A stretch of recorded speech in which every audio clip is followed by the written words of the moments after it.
Welcome back to BCB Live, the safest station in the nation. Joining us today is Jamie Hagen, owner-operator of Hellbent Express and Drive Safe. Dave, you gave me the little background there. He's not just an owner-operator, he's the infamous or the famous Jamie Hagen. Jamie, what's going on, buddy? How's it going, guys? We're doing well. He's in the truck working. If you can see that, you're in the truck working. I'll tell you, Jamie, we're going to start a little bit early today, but I wanted to jump right out. You are kind of famous. We're lucky to have you on. You are actually having an interview with the New York Times the exact same day we were trying to have an interview with you. It seems you have hit just about every network. Every famous person is interviewing Hellbent Express. What is the secret to get that much publicity? What's the secret? I don't know. just lucky guy, I guess. I don't know. Hey, Jamie, you grew up in trucking, right? You grew up riding with your dad in the trucking. How has life changed from when you were, say, 14, 15, 16 with Dad versus today? Oh, things have changed, drastically since the 90s in trucking. It took a long time, though. Trucking kind of stayed the same for the longest time there, didn't it? The equipment, the technology, everything just kind of stalled out, I felt. And here in the last 5 years, or even 8 years, it just really kind of increased. The technology's making leaps and bounds almost every year. You know, the trucks change so fast now, kind of like what we see in, regular vehicles, Yeah, for sure. We talk about that. The safety equipment in these trucks, it's absolutely amazing. I got a question for you. So are you driving an automatic truck right now? I do. I have a Mack truck with an M drive, so it's an automated manual. All right, and so for many people, and I'll tell you, when we began using automatics, in some of our fleet trucks, boy, let me tell you, we had drivers just, and this was back in 14 or 15 drivers. They were angry at us, and we used to tell them, hey, just put your hand down there and act like you're shifting, because the safety it gave us, the fuel economy, and Jamie, let's face it, at the end of the day, the drivers that were starting to come in, they weren't the same drivers that were the older school drivers that knew how to shift, knew all that. We had to start getting our equipment ready for a younger group of drivers coming into the market. The guys that, I would say almost my entire fleet are guys that are my age or older, and everyone seems to be apprehensive of the M drive until they use it. And then once they get used to it, that first 2 weeks, they all say, I'll never go back to shifting. Exactly. So that to me is a testament to the transmission.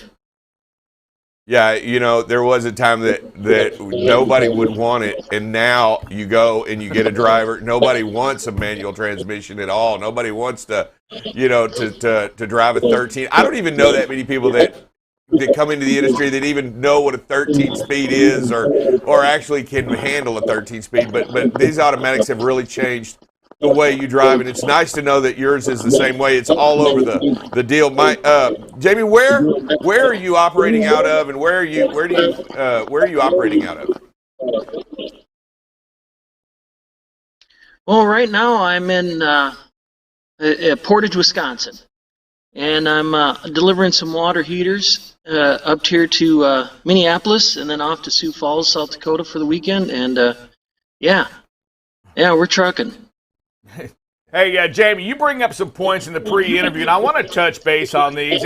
And we're talking about drivers being treated like people. We're a big proponents of that. We talk about that, is that, I really do think that trucking companies, and I think we're getting better at it, but the nation, they forget that the truck drivers are humans, that they indeed have the same bills, they want to put their kids through college, they have a house payment, they have the exact same things that everybody has. Jamie, talk to me a little bit about your perception on and how do you feel like this country is treating the drivers, say, today versus 10 years ago? Um, well, drivers, it's a huge thing. Being a truck driver my whole life, just understanding the plight of the situation. You know what I mean? It's a tough life out here, and the last thing you need is someone to not understand your situation. Like, I get it. The customer wants this, and the shipper wants that, and the office lady wants you to make sure you're filling out this and that. And meanwhile, it's a blizzard, or your wife is tired of you being gone, so she wants to leave you, and you know what I mean. Like, there's all these extenuating circumstances that constantly influence your mood or your life, and you have to work with that. You have to integrate the person into your business. Like, literally, they have to become part of it. So when things go wrong, you understand, you flex with them, and you got to ask the shippers and the customers to flex a little too.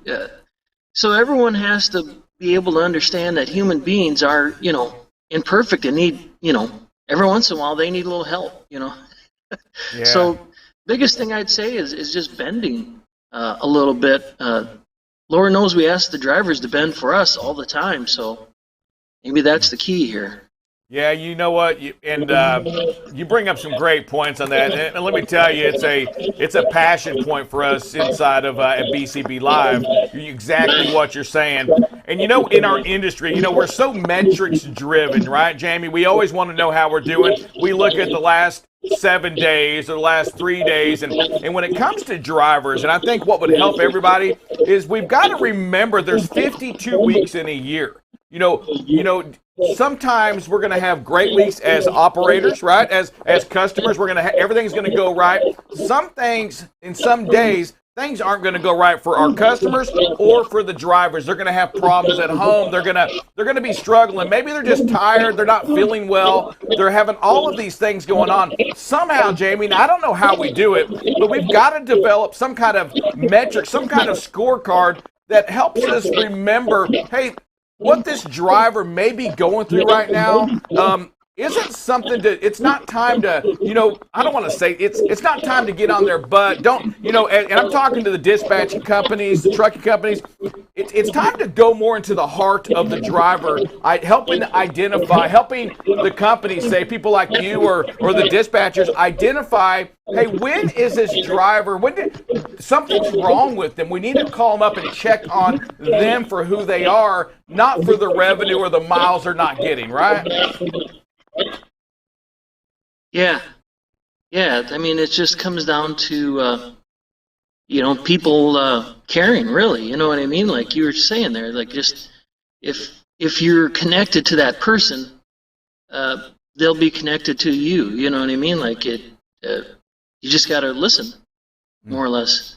Yeah, and I believe that. I think I agree 100%, Jamie. It's about the relationship between two people, not necessarily a metric, but the actual genuine relationship that you have with another human and understanding what their needs, wants, and possible problems are, and trying to help solve them together or work through them together. Yeah, but Jamie and David, I'm going to talk to you guys on this. So, Jamie, I'm going to say this, is that as trucking companies, and you're going to know that, trucking companies measure off metrics, right? We're going to look at the metric, we're going to see something. But I do believe that the owners, whether you're a small company, the owner of a dispatch that has 30 drivers, I think they have got to have the courage and that ability to stick up for their drivers. I don't care what the metrics are saying. Those dispatchers, the owners of smaller trucking companies, they've got to make sure that they're sticking up for those drivers that need it. I don't care what the metrics say. My driver's going through something right now, guys. They need another day off. Somebody has to stick up for them as well, to be that leader for them. Jamie, any thoughts on that? Well, I understand that, the biggest thing is let's say the customer, they have their agenda and they need your product that you're bringing in from across the country. The shipper, they need it, they need it there at a certain time. They made a promise to the customer. You know what I mean? I understand everyone's got their agenda, everybody's got their plans, but there has to be flexibility in the plan. It's no different when you go to load, let's say, or to deliver, and the forklift personnel needs to have a break, or needs to use the bathroom. Anything in there causes a ripple effect, and that's the same way when you're in the truck. And people can have a bad day, or just be completely wore out. I mean, it's a tough, stressful life out here. And a lot of drivers are kind of highly motivated individuals. Those people tend to gravitate towards trucking because you can work yourself a lot harder than, say, a normal 8 to 5. And I see a lot of drivers that do it. You get kind of used to the money, so you just work yourself right into the ground. It's a real problem we have. And the key is making sure, even as their ownership and dispatcher, I got to make sure that they're also taking care of themselves, which is a little hard because I have the same problem. As you can see, I'm out here driving. Do you have, Jamie, and Hellbent Express, where did that come from? How did you get Hellbent Express for the name of your company? What does it mean, and where did it derive from? Because it sounds like you got a little bit of crazy going on there with Hellbent Express. Well, it kind of ties into that last question, doesn't it? Yep. I was my CB handle was Hellbent Hagen. A guy gave that to me because I was just always just so hell-bent on getting things done. So when it came time to form my LLC, I just, pulled the rabbit out of the hat there. I was just like, yeah, we'll just call it Hellbent Express. And it's worked really well, I get a lot of name recognition from it. Just the other day, I told the broker what my name was. I hadn't done a load with him before, and the guy laughed out loud, and he's just like, man, he goes, I love that name. He goes, I'm going to write that down. So it's definitely got me some cachet out there with the people that matter, shippers, customers, brokers, Yeah, for sure. I'll throw you a name out there. Last Choice Express. We had a company that did business. I'm thinking, who would do business as Last Choice Express? Didn't make any sense on that. Love the Hellbent name. Hey, talk to me a little bit about safety. What are you doing, or what do you see with safety out there on the road? And not just you and your drivers, but with all the four-wheelers and the trucks. What do you think? What are your thoughts on safety? I mean, as this country continues to go, right, with all the autonomous vehicles going on, do you think that we're getting better or worse on that safety aspect? I think safety has actually gotten much worse. Being in this industry 30 years, it's kind of scary some days out here what's transpiring out on the highways. You never used to be like this. You're seeing these huge pileups simply because people, the roads are much more crowded than they used to be. And I think that people are just more willing to take kind of crazy risks, and whether they believe they are or not. You know what I mean? I think people are literally, whether they're using their phone, I don't know, but they're getting much more careless than they used to be. And for me, safety's always been the first thing. Everyone says safety first, but for me, that's always meant when it comes time to make a decision on what you're going to do, you ask yourself, is this the safest thing the way to execute this? And that's the way I've always approached things. So how I made it with 4 million miles without an accident, wow. But it's just, you just say to yourself, is this the safest thing I can do? Even if that means breaking the law. By the way, I am not an advocate of the hours of service being this for safety. I honestly, because sometimes breaking the law is the safest thing you can do for yourself and those around you. So you apply that rule first. That's actually interesting. I'm just trying to, I think about safety all the time, and I've never really put that breaking the law into effect. So I got coffee here. I'm gonna drink on that for a second and kind of run that through my mind. But I do get what you're saying, right? Is that, you know what, sometimes you have to go that extra 30 minutes maybe to find a better parking space because the one you're at right now, whether you're out of hours or not, there's an example. You know what? It's not safe. You know, you're parked in a bad place. Only bad things can happen here. You know what? You've got to keep going, and you got to find another a safer parking spot, even if that means you're pushing forward a little bit on your route. Absolutely, and you know, just because if you're out there on the road, and you know that, and you're talking about the hours of service, there are times when you can't stop here, or and that's exactly what Rick's talking about. When you can't stop, you need to move on, and you need to find a place. I think those are definitely times when you need to look at it, understand it, try to get beyond where we're at. I want us to always stay within the law. You know what I mean? Let's try to always work hard to stay within the law, but I get it. Hey, let me ask you a question. With all that's been going on lately in the world and in with the fuel and the cost of equipment, what would be your advice right now if I was looking to jump out and become my own owner-operator right now? Is now the time, or what do you think? Man, now is not the time, I don't think. Oh, man. I'd hate to be starting right now from zero. Equipment prices are skyrocketing, doubling, tripling in prices. I don't know what to say. I was talking to a lady about, I was financing a trailer, and I'm paying double the price for the trailer. And I asked her, I said, how is this going to work in the finance world? I said, let's just say the economy tanks and these things aren't worth butt kiss next week. You know what I mean? Like, they could be worth what they're normally worth within a week. And she said, as a finance company, they're scared, but they're asking people to put a lot of money down. Yep. I had to come up with, over a quarter of it down, and that's fine. I have the money because I've been in business a long time. But I was like, how is a guy or gal going to start from zero right now? Like, you can't afford to buy trucks if you're going to overpay for an old used truck. You're going to overpay for an old used trailer, and Lord knows, you're going to have $500,000 wrapped up in a truck and a trailer now with the prices the way they're going. If you wanted new, what's the payment on that thing? $3 a mile freight isn't even going to cover all that, I don't think. And if it goes lower than that, then you're done for. So I don't know what to say.